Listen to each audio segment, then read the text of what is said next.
All right, guys, welcome back to the My Marketer Show. My name is Danny Decker, partner and co-founder here at My Marketer, and really excited about the conversation today. We've got a good friend of mine, Ryan Weber. Ryan is the founder of Weber Marketing. He's I think CMO is the title at Thomas and Weber. Just a friend, actually a local friend here in the Charlotte Lake Norman area. So Ryan, welcome. Thanks so much for being here, man. Oh, always a pleasure, Danny. What is your job title at the law firm?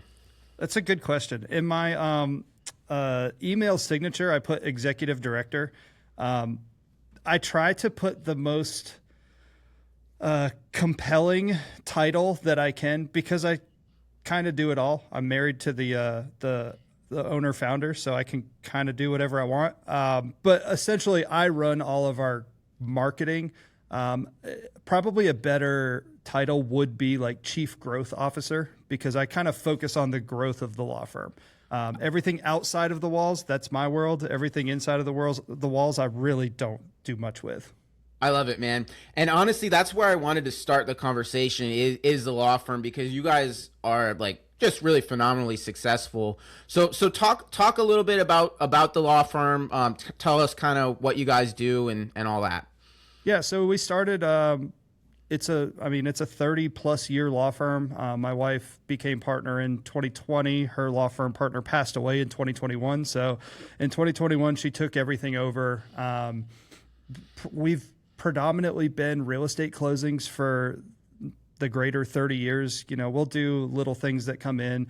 Some business formations. We'll do some PI. We did. It was like, hey, if money was coming in and it sounded good and we could help someone, then we would take it.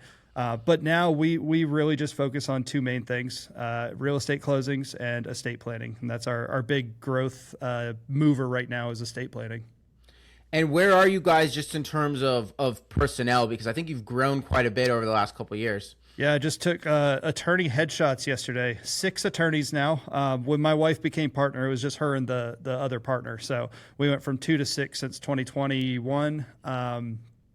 Paralegals, I want to say we have 15. I don't know because they come and go and grow, and I can't keep track of them all. Yeah, bottom line, you guys are growing fast and crushing it. And I think you mentioned a lot of that growth has really happened just in the last few years. So, for people that don't know the Lake Norman area, like you guys are in Mooresville, and Lake Norman is a really competitive real estate market. There's a lot of real estate firms, but you guys are really just kind of crushing it. So talk a little bit about kind of what that growth has looked like. How have you guys gotten to the place where you are now? Yeah, I mean, in 2025, let's go back. 2018 is when I started here. We had 17% market share of the Mooresville real estate closings, and that was good. Like, it was a great business. I want to say we're doing 1.5 or so in real estate, which is awesome. Last year, we did 36% of the Mooresville real estate closings, so our market share has doubled since I've gotten here, which is 8 years now. We've only had the Mooresville office. We actually have two more offices now. They're satellite, but we staff them. So we have one attorney and one paralegal that kind of go between the two of them. One's kind of 20-ish minutes south of our Mooresville, and then the other one's 20 minutes around the other side of the lake. So if you draw a circle around the lake, it takes about 60 minutes. So every 20 minutes, you'd get to stop at one of our offices. And that was kind of the thought process, because it doesn't always take 20 minutes in the middle of the day. Sometimes it takes 60 minutes, and people wanted to work with us, but they are very location sensitive. When you're closing on a home, I don't want to drive an hour, even if they're the best. Like I've owned a gym before, and this is the analogy I use. I'll drive by one gym to go to a better one. I might drive by 2 gyms to go to a better one, but I'm not driving by 3 gyms to go to a better one. I'm just going to choose the most convenient. So we tried to make our business more convenient so more people could work with us. That's kind of where we're at as far as that philosophy. And, why did we expand locations? We looked at the numbers and was like, well, we just did 42% of our zip codes closing. I mean, there's 8 other real estate law firms on the road that we're on. There's a lot of competition. I can't take that much more market share. Sure, it looks like it from the outside. There's 58% more market share you could take. That's hard. Like in real estate world, like real estate law world, you don't just like come and go with clients. Once you get one and do a good job, you just kind of have them for life. You could screw up once. They're probably still coming back if you do a good job of like fixing the problem. You might be able to screw up twice, but if you screw up 3 times, they're gone and they won't come back. So it's kind of the same analogy and philosophy. I keep using the gym world because it actually aligns very well with that from like a local business marketing standpoint. And well, go for it. Yeah, Dan. let's get specific, man, because again, it really couldn't be more impressive. Like you guys have just really done just a phenomenal job. So, you joined the firm, I think you mentioned like 7 or 8 years ago. So like, what did you do? How did you guys grow to this point? I mean, I came into the traditional like old guy law firm.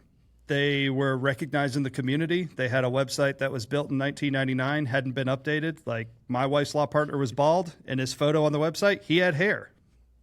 Did not look like him whatsoever. And so my idea was to come in and say, you guys are already doing everything well.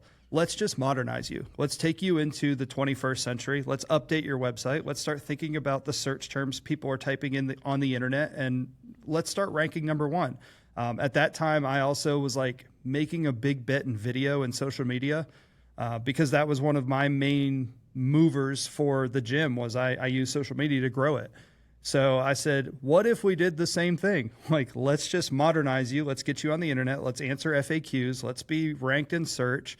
And let's put you on video. And let's just start building a bigger brand than just the people you can talk to in person, because one video can reach 100 people rather than you talking one-on-one with a person. And it can do it while you sleep.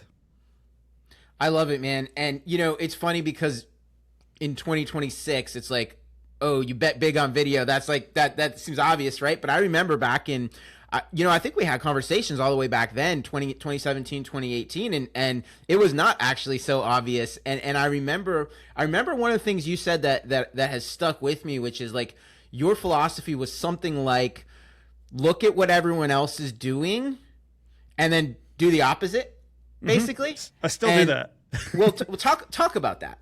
Yeah. I mean, if you think of a law firm and just law firm marketing, like if you really close your eyes and think about like a lawyer, you don't like them. They're not enjoyable to talk to. Like, and I'm making stereotypes. I'm married to one. I can say this. Their marketing is TV ads that are corny. They're billboards. They're shady. They have a suit on. They're in front of a mahogany desk. And like, we do the opposite. Like, we are out in the community. Half the time the attorneys are wearing t-shirts. It's casual. It's relaxed. A lot of them are women. Like, it's usually like old white guys when you think of attorneys. Like, we have a lot of young women that work with us. Actually, no one's old now. It's great. Like, we're the oldest people. And I hope to think that I'm not old yet.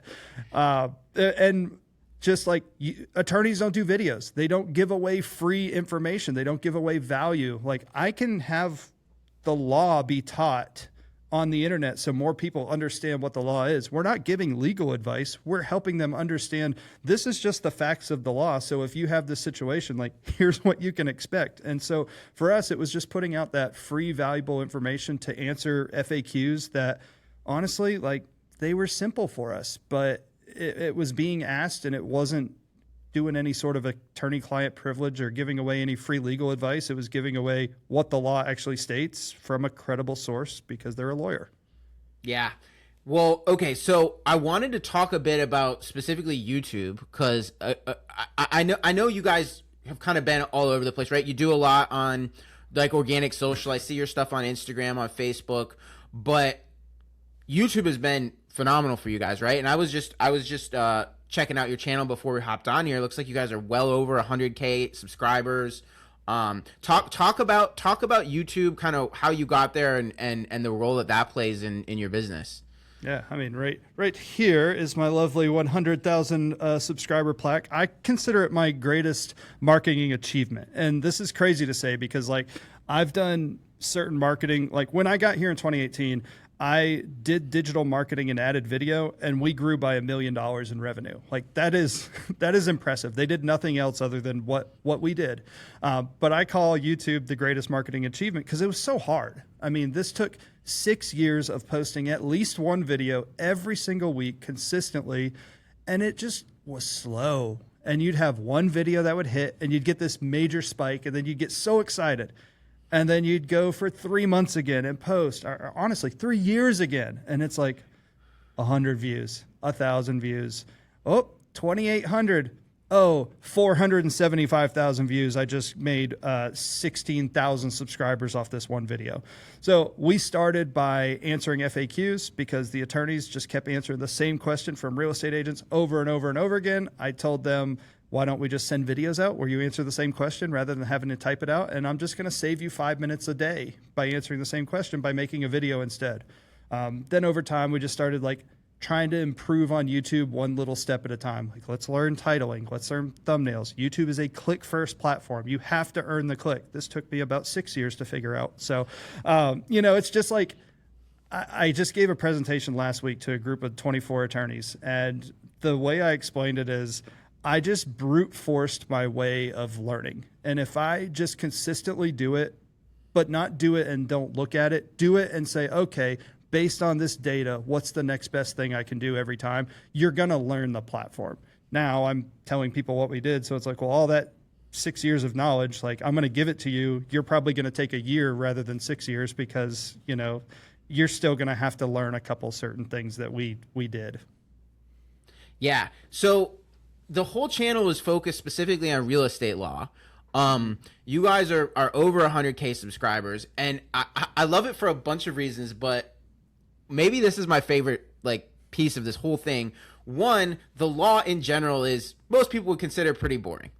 Then within law, I mean, real estate is kind of, no offense, but it's kind of as boring as it gets, right? We're not talking about injury. We're not talking about murder mysteries. Like, dude, it's kind of about as boring as it gets. And yet you guys have, your videos are consistently getting 30,000, 40,000 views. Like that's awesome. And how is that possible? Honestly, Danny, we ask the same question every time we sit down and record YouTube videos. There's no where in this world that we thought there's 100,000 people that would want to subscribe and listen to a real estate lawyer educate about real estate, because it doesn't change. It's boring. There are no juicy secrets in there. But if you own a property, we started figuring this out. The psychographics of the people that watch our channel, they have a fear. And so if we can tap into, you have this problem or fear, and we're going to tell you the laws around why you have that fear or what you can actually look out for, then they're going to be interested. And so that's kind of where we started shifting focus. We also started with the focus of search terms for the channel. And we've now shifted into we're going to make it its own business. We're not trying to drive traffic to the business anymore. That did work. It does. We're building a brand instead. And so we're just going to get the brand authority, brand trust over time. And we'll let my wife, the channel is The Real Estate Lawyer. She is essentially the real estate lawyer on YouTube. So she has built a brand around that. And we're just using it for the YouTube brand and brand authority now, because she's getting invited on stages to speak and do all these things because she has a brand. So it's a weird world. But yeah, it's been fun. It's just hard. Do you guys get clients that come from YouTube? Clients is hard because we're such a local business. So we are like I said at the beginning, it's probably a 5 to 10 mile radius is our 80% of our business comes from that. So do we get clients? Yes. We get about 50 phone calls a week because of our podcasts or videos or whatever people think they're called. But we'll get about 10 emails a month that'll be I just watched this YouTube video and insert whatever. And then we'll get another probably 40 phone calls or so a month that are, I have a question because I saw Tiffany's video on YouTube. Of that, I mean, it's a very small percentage that we can actually help, but we get to refer a lot of cases to local attorneys or attorneys in other areas. And, once again, builds goodwill, builds trust. If they can return the favor, they will over time. It definitely does help drive business, but we don't use it as a lead generator. We use it as a brand builder. Well, I love that, and that's one of the things I wanted to kind of touch on here because so listen, I'm a big believer in direct response marketing, right? So the whole idea for people that don't know that terminology is your marketing should really be focused on driving measurable leads, and the direct response world has almost looked down on branding. And I actually feel like that is generally a mistake, and what you guys have done really illustrates that, where it's like the value to the business of the YouTube channel that you guys have built and the brand that Tiffany has created. I mean, it just sounds like it's opening doors. You just said it. She's getting invited to speak on stage places, like all kinds of opportunities that just wouldn't exist. And then for the local folks that actually are in your market and do have the opportunity to work with you guys, they probably feel like they're like working with a celebrity lawyer or something, right? Like it's exciting to work with you guys. Yeah, like if Tiff, she doesn't do many closings anymore, but when she does, and she walks in the room, they look at her and they're like, oh, "You're her," and she's like, "What do you mean?" She's like, "I'm just your attorney to do the closing." They're like, "I've watched all of your videos," or same thing with the real estate agents. They'll be like, "You get to close with Tiffany today. Here's all of her videos. She's a celebrity," and she's not, but it definitely builds that like excitement and brand and credibility and all the things that just. It makes it easier to do other things. And, we've been talking a lot about some of my direct response marketing offline here. And the brand that we've built makes all of that so much better. I get like double the results as every other marketer that I talk to doing the same thing because we have the brand. So when someone's getting $20 leads, I get $10 leads because they already know her face. When I tried to do it with the other attorneys who don't have the brand image that she does, I get the normal results. And as soon as I put Tiff in there, it's like, oh, well, you wanted half the cost per lead. We just did it. Yeah, no, that's so good, man. I also I want to go back to something you said early too, because I think this is like a really great just lesson for business owners in general, which is despite everything we just talked about, despite you guys' brand, despite the YouTube success, you still recognize that people don't want to drive more than 15 minutes or so, like no matter how great your brand is, right? And listen, there are certain businesses where like every business is different, but the real estate world, as I understand what you just said, people don't want to drive more than 15, 20 minutes for a closing. So talk about sort of that, and philosophically, like, I don't know, I just think it's a really smart recognition that like at the end of the day, like buyers are in it for their reasons. And no matter how excited they are to work with any brand, any firm, like at the end of the day, like they're ultimately in it for their own reasons, right? Yeah, I mean, everyone, if this is a marketing show, like, if you're good marketing, you don't talk about yourself. You talk about all the benefits to the client. It's the Donald Miller hero's journey. Like, those people are the hero. And so I can't talk about how we're awesome and you want to come work with us because we've got all this YouTube fame. It's like, they're just going to say no. We have to say, like, well, we're the most convenient law firm in Lake Norman because every 20 minutes you can hit one of our offices. So that's the more compelling message to them, but it's just knowing who you're talking to. This doesn't apply for like PI. You can probably get someone go an hour, 2 hours, 3 hours away if you are the expert on that certain thing. Real estate closings where we are in North Carolina, it's the same. Like, obviously, like there's little tweaks here and there, but like at the end of the day, it's just signing some documents, putting it at the Register of Deeds and closing on a property. There's not magic that happens that you've got to twist the jury's thinking and all that. It's documents. It's a transactional process. Love it. All right, so coming back to video and kind of what you guys accomplished there. So our audience for this show are, a lot of founders, a lot of folks in the early stages of building their business. Obviously, video is a hot button topic. I know, and I'm sure you've heard this dozens of times too, like it's intimidating for people to get started on video. So what advice do you have for founders, marketers that are, haven't done the video thing yet, know they need to, like, what advice do you have for them? I mean, the advice is just to start because you're always going to get better over time. It's not fun at the beginning. You get no views, you get no love, you get no anything, but you're also bad at it. So I'd rather be getting no views when I'm not good at it and get all the reps out of the way. But at the end of the day, with all the AI stuff that's coming out, and I'm a huge AI guy, like I love it, but we're starting to get into this like trust recession. So people don't trust people as much anymore because of AI. You know, they'll look and be like, is that an AI avatar? Are they just saying AI scripts? Are you as a founder have knowledge, you have stories, you have your own personal opinions that people are going to resonate with. And if you don't share it with the world, they're never going to know that. And so if they don't know it, how are they ever going to find you to do business with you? So for me, it's just more opportunities that you have that you can get in front of more people without having to physically go. Because I think, Danny, you and I probably agree, like one of the best things for a local business is to go do networking, like get out there, shake hands with the people that are going to actually pay you. But I can't do that 24/7 because I also have a business. So if I put one video out and it gets in front of 100 people, it's like I shook 100 hands. Like that is a massive opportunity for me. So I kind of look at it like compounding interest. You know, if I can just put more videos out, I'm just getting in front of more people at once, and it's going to build my trust where we're just struggling to get people to trust us in the world that we're living in. Yeah, that's such good advice.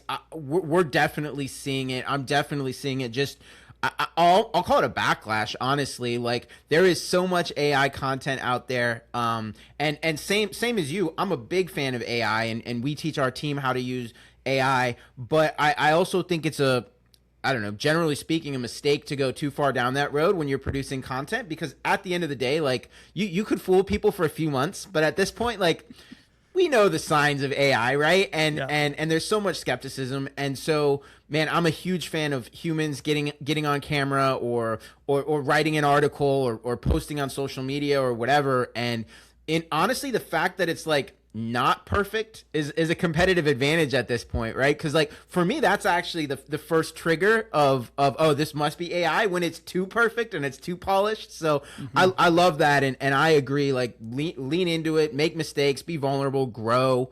You know, that's how you get better, and that's just really valuable in today's world. So Ryan, this was awesome, man. Really appreciate the insight. You guys have been on an amazing journey, and you still got a long ways to go too. And I'm excited to see kind of what you guys do next.